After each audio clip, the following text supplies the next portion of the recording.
everybody, and welcome to another brand new episode of T Watches a Scary Movie. My name is T, and of course, we're talking scary movies. I appreciate you tuning in for another brand new episode. Make sure if you're watching the video version, which goes up every Wednesday night at 8:30 p.m. Mountain Standard Time on the YouTube page, which is youtube.com/C/Theron Reynolds Scary Movie, or if you're listening to the audio-only version, which you can find on all your favorite podcasting platforms just by searching TWASM or T Watches a Scary Movie, hit that subscribe button. That will keep you up to date to when the new episodes are going up. Again, video versions usually go up every Wednesday night at 8:30 p.m. Mountain Standard Time. Audio-only versions usually go up at least half an hour earlier on Wednesdays as well too. But if you get subscribed to my link tree, which is linktr.ee/T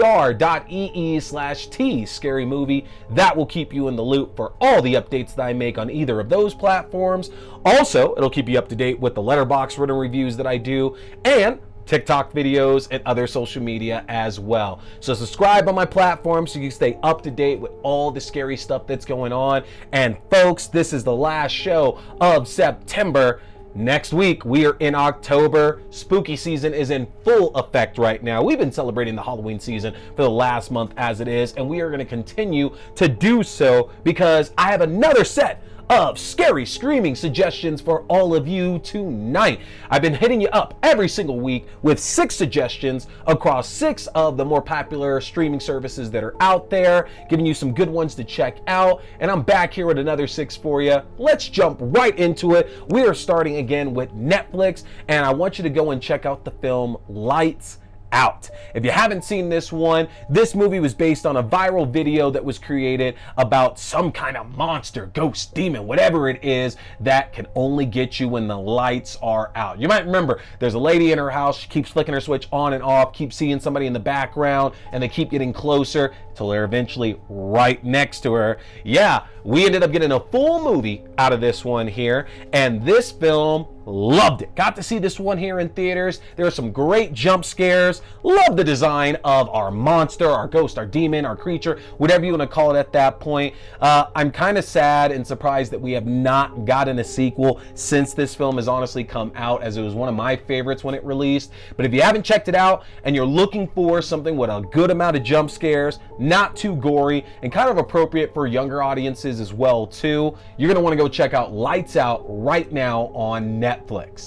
Now, moving over to Hulu, which I absolutely love Hulu to death here, you can check out Werewolf by Night. Now, I know I am talking a Marvel title, so how could this be anything even close to scary? But y'all, considering the MCU and everything they've done over the last 15 years at this point here, it's nice to see them finally branching out to do different things, and Werewolf by Night is definitely one of those different projects. You know, it was originally released in black and white, and I say originally because if you don't know, they're actually releasing a fully in color version of this that has been completely redone later on this month, which we're going to check out as well too.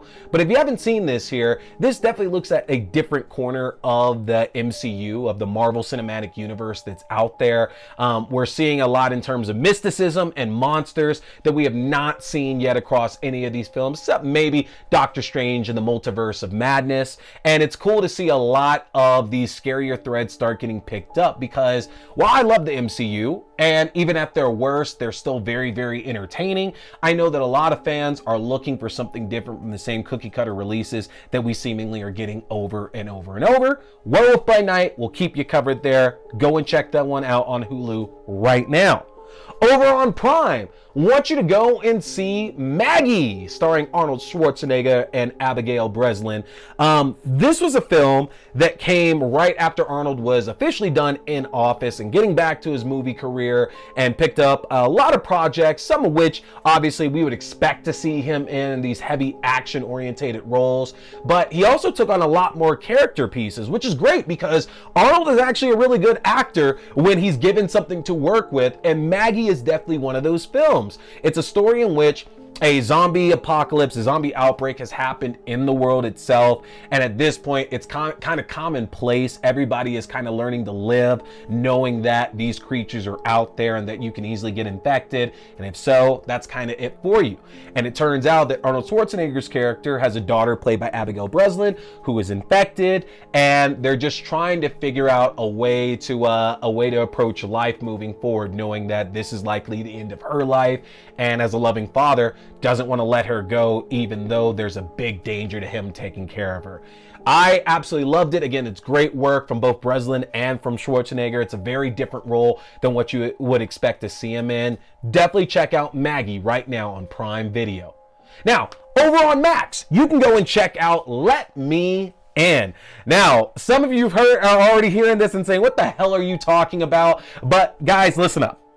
Let Me In is a remake of an incredible vampire film called Let the Right One In, about a young girl who moves in next door to a young boy, and young boy has no friends, doesn't really have any kind of family. And he does have a family, but they're not as involved as he would love them to be. And he strikes up a friendship with this young girl who's hiding a secret that she's a vampire. Now, the original film is just absolutely atmospheric. It's moody, it's bloody, it's gripping, it's emotional, it's romantic. It's a great film. And so when it was adapted for American audiences here, and it stars hit girl herself, Chloe Grace Moretz, I still very much enjoyed this film, honestly. I get it. I think a lot of times with remakes that we're doing of like international films, I believe Let the Right One In was Danish, and obviously if I'm wrong, I'm wrong. I don't have it pulled up or anything, but I believe Let the Right One In was Danish, I want to say. And a lot of times when we get films that are being remade over for American audiences, it's been said that we lose a lot of what made them so successful and what made them so great in their original release.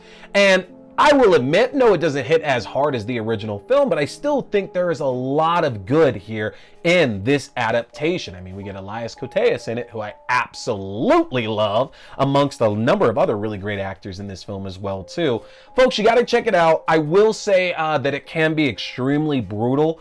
It does not lack on the blood, for sure, in this one, so maybe not a great one to show your kids here, for sure. And it's a very depressing film at that as well, too. So make sure you're having a good day before you check this one out. That's Let Me In, available on Max right now.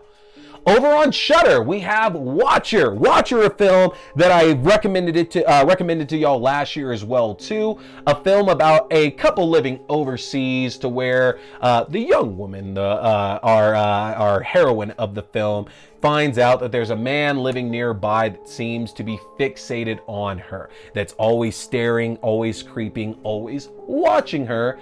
And now the young woman is trying to find a way to prove that she's not insane and that something more sinister is going on. Now, this film, very reminiscent of those home invasion thrillers like When a Stranger Calls or Don't Breathe, things like that. And it kind of turns it on its head because not a lot happens in the movie, like showing the sinister side of things, till we get a little bit closer to the end of it. There's a very great way of building tension across this film that does an amazing job of not letting it all loose until we're close to the end of it, and it's just so phenomenally done. The fact that Shudder has this movie right now, it's one I had to pick up physically because I really, really enjoyed the way it made me feel. You gotta go check this out right now on Shudder, folks. And finally, my last suggestion for you tonight over on Screambox. Got a classic for you. Go and check out Sleepaway Camp. That's right, the original Sleepaway Camp film about campers and camp counselors who are terrorized by an apparent killer at their summer camp. Now, this might sound incredibly familiar if you've seen a little film called Friday the 13th or any of the ongoing sequels with that, but all I can tell you is it is so incredibly different. It is not at all what you would probably expect, and if you don't already know the twist, I'm not going to spoil it for you. Needless to say, that twist is quite problematic in today's day and age. Not that it wasn't problematic back then, but we are very more compassionate about things these days, and tropes like that at the end of Sleepaway Camp Eek. So watch with caution, but this is a true classic, even if I do prefer the second film much, much more. Nothing wrong with Felissa Rose. I think she is fantastic, but I'm a Springsteen kind of guy now. I absolutely think that is my Angela for sure. So go and check out Sleepaway Camp on Screambox. So more streaming suggestions for you. Let me know what you're watching, especially as we're going into October. Next week, we're going to change things up a little bit, and I'm going to try to give you a heads up on spooky suggestions that are on TV right now. But don't go anywhere, folks, because when I'm back, I'm going to be sharing my thoughts and my full review on No One Save You. Hey everybody, looking for a great way to stay up to date on horror news as well as read the best of articles on anything scary out in the world right now? Then you need to head over to the Fangoria shop and get yourself a subscription. If you go to shop.fangoria.com/AXDEW, you can use my own personalized 20% discount to save 20% off on Fangoria magazine subscriptions, as well as 20% off any other items in their fantastic shop. This is a great deal. If you've ever been wanting to get yourself a subscription, now is the time to do so. Head to shop.fangoria.com/AXDEW. Alrighty folks, welcome back to T Watches a Scary Movie. Tonight in movie reviews, I'm going to be discussing No One Will Save You, a recent alien thriller to hit Hulu, which you can check out right now, folks. And you definitely should, because this is a 4-star right here. This is a really, really great movie. Now, aliens and horror have gone hand in hand together for some time now. Invasion of the Body Snatchers, Alien, Fire in the Sky. We've absolutely been treated to some gems that have made alien invaders terrifying. Most would likely agree, though, that unlike zombies, vampires, werewolves, etc., that true scary movies based around aliens just aren't as common. Yeah, every year we get a few dozen alien films. Some of them, are the ones that are set in space. Some of them are set on Earth. But when you really have to think about it, how many of those actually paint aliens in a scarier than normal light? Like, consider it like this here, all right? Like, if you take the Alien movies, for example, you know what you're getting into. No one is ever going to mistake the xenomorphs in Alien as being anything for friendly. So we know if you're watching an Alien movie, what's coming out of that. And you don't necessarily call the Alien movies scary. I think there are parts of it, and the original Alien film is absolutely a horror film. Without question, Alien is a horror film. Aliens is like sci-fi action horror. Alien 3 is a good horror film as well, too. And I love the entire series, but 1 and 3 would definitely be like the horror ones if we're really trying to get that figured out. But you know to expect that. With other alien films, maybe not as much. Like, the aliens are going to come and destroy people. They're going to kill people, all that. But now that we know UFOs truly do exist, which is some crazy shit, and obviously some of y'all probably already said that for years to come here, this perfectly illustrates why No One Will Save You is going to be a standout in the genre for years to come. It's a terrifying tale of invasion that manages to make aliens scary again, all with only one line of dialogue in the entire film. That's madness. It's absolute madness, y'all. Now, Caitlin Dever, who you might know from Booksmart, Rosaline, or Ticket to Paradise, stars as Brynn, a young woman who appears to be isolated from the residents of her town for some unknown reason. We know something has gone down at this point, and yes, we do find out what that reason is, but for some reason she's isolated and ostracized, and she's living in isolation at her childhood home. One night, when Brynn discovers an intruder in her house, her entire world will be upended when she discovers her home isn't the only place being invaded. Now, Caitlin Dever has always done a tremendous job when giving characters that are dealing with tremendous loss, and that experience definitely shines through here with the character of Brynn. Dever is forced to convey so much emotion through her movements and actions, and she does so effortlessly.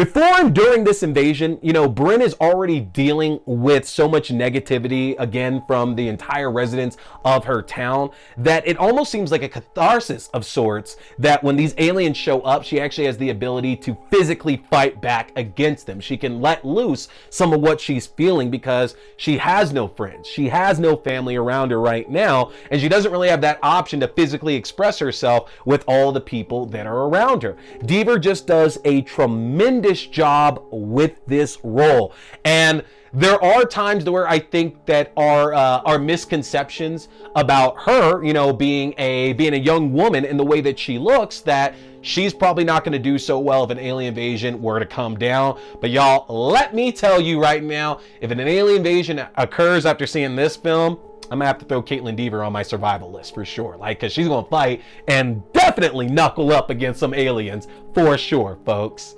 Now, writer-director Brian Duffield, who has done Skull Island recently on Netflix. If you haven't checked out Skull Island, check it out. It is a cartoon, y'all, but those y'all who don't watch cartoons, you suck, because this show is fantastic. And if you're a fan of the current Monsterverse with King Kong and Godzilla, we have the new series coming out on Apple. I think it's next month. And then Godzilla vs. Kong 2. I think that's next year, I want to say. I thought it was. Check out Skull Island on Netflix. But also, go and check out Love and Monsters, which is a film that he wrote as well. Duffield's choice to have the film only have one poignant line of dialogue is an inspired choice, honestly. There's no presidents, there's no military commanders, top secret scientists, even news anchors here to rely on to flesh out character development, exposition, or any kind of emotional response. And that's what we usually get in a lot of these films. There's somebody who's kind of explaining everything for us that we're living through, that we're against, whatever, when aliens are evolved, and we don't get any of that. And it ultimately comes down to the world as we perceive it through Brynn's eyes, and that world tends to be way more cruel than understanding in this film. Brynn has been put through her own personal hell, and while physically she hasn't been made to suffer for the tragedy of her past, it feels as if her dealings with the aliens in this movie over the 2 days it takes place is almost penance for the sins that she committed as a kid. Now, it's fantastic that even though the alien depiction matches really what we've seen before in terms of design, that they still manage to be so effortlessly scary. It's absolutely effective for sure. Brynn gets the absolute crap kicked out of her across all these fights, and as scrappy as she is, it seems like they have an answer for any time she makes any progress in a fight with them, or she happens to kill one or kill another, that they always have an answer to come back against her with. And it's interesting because I think a lot of alien invasion films that we get typically are depicted with the aliens trying to covertly infiltrate and eliminate us. Like, yeah, we have those big gaudy ones like Independence Day and everything, but a lot of films like Body Snatchers, Invasion of the Body Snatchers, The Thing, is the aliens trying to like stay under the radar basically and subtly take over, because that's the way to ultimately guarantee victory. And I think the idea here that Duffield, the writer-director Brian Duffield, decides that all of this involving the aliens is going to start with a home invasion. I think that that's an inspired choice for horror fans who might not be too big on alien films or just on sci-fi in general. Living alone can be a really, really scary thing, and it can be even scarier when you don't have any friends or family like in the area or just alive or in existence at all. So someone taking advantage of that predicament can immediately make you feel like an alien in your own home. It's unfamiliar, it's unsafe, it's foreign. And it's made even scarier by the fact that Brynn is outmatched by these beings, and we don't get a full grasp of their abilities and technology until a bit later in the film. But the first encounter almost ends with her death, and very much sets the tones that things are going to get a lot worse for her if more show up. Spoiler alert, they definitely do. Now, I definitely can't leave out discussing the aliens' brutality in this film without coming back to Fire in the Sky, which I casually mentioned earlier as a comparison. I think that's a great example of a film that effectively made aliens terrifying. And if you haven't seen it, it's absolutely worth the watch for the abduction and experiment scenes alone. They will leave you with nightmares. I say that because I saw those scenes as a kid back in like 92, 93, and I don't think I've watched rewatched the full movie once since then. I think I rewatched it either last year or the year before because that film is fucking terrifying, man. It is scary as sin. And those aliens are absolutely crazy in that. But with that movie though, like, I felt that the energy, like how intense that these scenes with Brynn and these aliens were in this film, very much matched the intensity of Fire in the Sky. It really did what Fire in the Sky did so well, and in some cases, it did it even better here. Now, I'm obviously not going to spoil the ending for any of you, but we do find out the big mystery of why Brynn has been ostracized from the rest of the town, and as tragic as it is, it makes the ending that much more shocking. Brynn doesn't get much of a choice in the events that are happening throughout the film around her, but there's a sickening feeling you're likely going to get as the credits hit and you're left to contemplate whether or not that's true for the way things turned out for her ultimately. Now, the lack of information is probably going to be a hard sell for casual viewers. When you don't have dialogue, you have to hope that every on-screen action can explain 100% of the story. And while most sci-fi or horror fans likely aren't going to struggle with this in this film, I think the casual viewers will probably walk away feeling like they didn't truly understand 100% of what was going on. And I know that's probably to be expected, as the film would lose a lot of its strength, I think, if we had more dialogue than just the one very important line that we get. That sentence is just so incredibly meaningful, and it really does allow Brynn to come to terms with the mistakes of her past. So you're kind of in a catch-22, and I think that Duffield really does make the wise decision to really just leave it all being said through the actions of the various actors and aliens. You know, don't give us more dialogue to really explain things, because we have to make up a lot of this in our head for what's going on. Y'all, Hulu is on a roll with the last few years when it comes to the horror films that they have been putting out, and No One Will Save You is definitely enjoying those ongoing wins. Go and check that out right now on Hulu, folks. And that's going to do it for me, everybody. That is the end of the show. I appreciate you tuning in again. Make sure to hit that like button. Make sure to hit that subscribe button and stay tuned, folks. I got reviews coming up for The Exorcist Believer. I got the reviews coming up for a lot of great stuff that's coming out here in October. So you want to hit the subscribe button so you can stay tuned for what's coming up next. Make sure you're back here next Wednesday. More reviews, more scary streaming suggestions for you folks. But my name is T. We've been talking scary movies. Stay scared.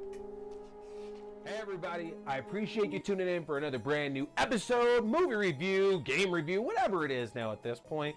Don't forget, you want to get subscribed to my official channel so you can stay up to date for when I'm dropping new episodes, reviews, news, whatever it is. The best way to do that is get subscribed to my link tree. That's going to be linktr.ee/tscarymovie. Again, linktr.ee/tscarymovie. That'll keep you up to date with new videos, podcast links for the audio-only version, as well as my letterbox where you can find written reviews. Get subscribed, and don't forget, keep watching scary movies, folks. Stay scared.